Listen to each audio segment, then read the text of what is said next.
Attendons-nous maintenant au type d'études statistiques possibles. Donc, en voici donc deux formes possibles lorsqu'on fait une étude statistique. Donc, on dit, une étude statistique peut prendre la forme d'un, premièrement, ça pourrait être un recensement ici. Donc, qu'est-ce que c'est qu'un recensement? Ben, dans le fond, on recueille l'information sur tous les éléments de la population. Donc, on questionne tout le monde, on fait le tour de toute la population visée. Donc, voici un exemple, on fait l'inventaire. Donc, quand on fait l'inventaire, on fait l'inventaire de tous les titres des livres d'une bibliothèque scolaire. Donc, on n'a pas le choix, on ne peut pas en prendre seulement quelques-uns, les livres, on doit les prendre chacun à tour de rôle et faire le tour de tous les éléments de la population. Le mot recensement, ben, une fois ou à peu près aux 4 ans, donc on va aller questionner l'ensemble, par exemple, de la population du Canada. Ça peut être un exemple d'un recensement pour connaître les caractéristiques de la population canadienne et pouvoir guider les différents gouvernements, les différents organismes dans leur façon de faire.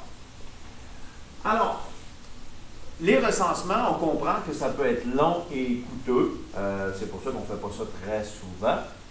Si on veut recueillir l'opinion ou sonder, et on va avoir donc l'idée d'un sondage, est beaucoup moins coûteux. Donc, qu'est-ce que c'est qu'un sondage? Ben, on dit, un sondage, c'est qu'on recueille de l'information sur une partie de la population.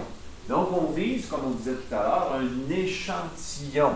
Et toujours, ben, l'idée, c'est d'être capable de tirer des conclusions sur l'ensemble d'une population.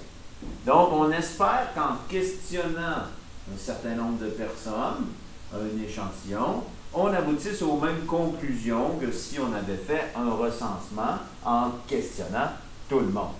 Donc, le sondage permet de sauver du temps, sauver de l'argent. Donc, c'est moins coûteux, moins difficile que de sonder l'ensemble de la population.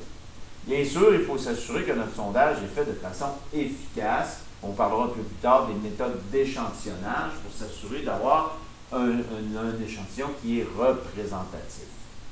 Donc, voici un exemple de sondage. On effectue un sondage, donc sondage téléphonique, auprès de 1200 Québécois afin de connaître les intentions de vote à la prochaine élection provinciale pour l'ensemble de la population du Québec.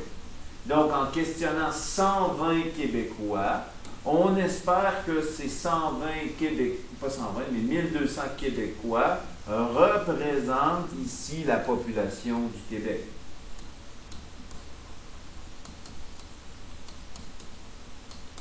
Donc, c'est là l'idée du sondage, donc prendre une partie qui vont représenter l'ensemble de la population visée.